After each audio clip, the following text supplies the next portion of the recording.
हो गए हो। हाँ राजा बोलो कहाँ तुम खो गए हो, मेरे ही हो या किसी के हो गए हो। मुझे तुमसे मिलना है, बात दिल की कहना है, सही सही टाइम तो बताना।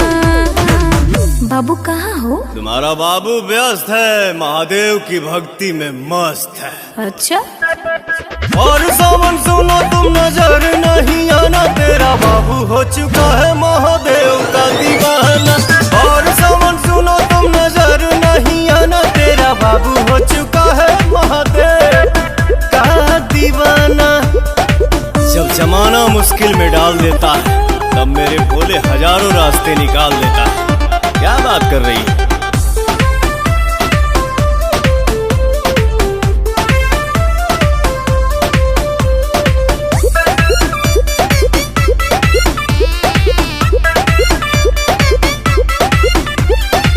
ऐसन बोला के हो करे लगा, 24 घंटा ध्यान धरे लगा।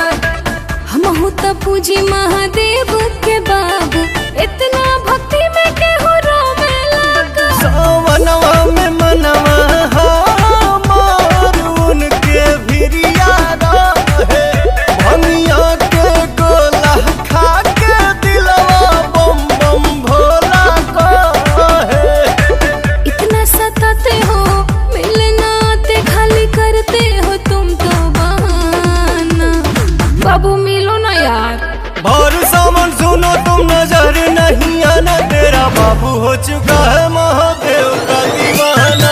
भर सावन सुनो तुम नजर नहीं आना, तेरा बाबू हो चुका है महादेव का दीवाना।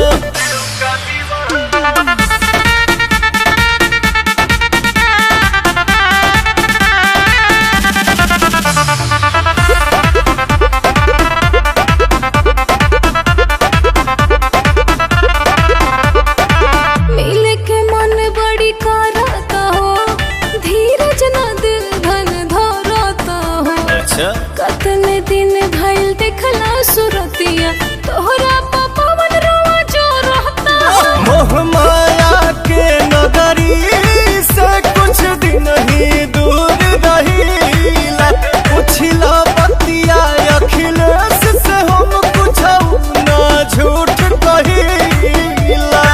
मर्जी चलाते हो, क्यों पगलाते हो, क्या अच्छा लगता है तड़पाना। बाबू रांची भेजोगे क्या? और सावन सुनो तुम नजर नहीं आना, तेरा बाबू हो चुका है महादेव का दीवाना। अच्छा? और सावन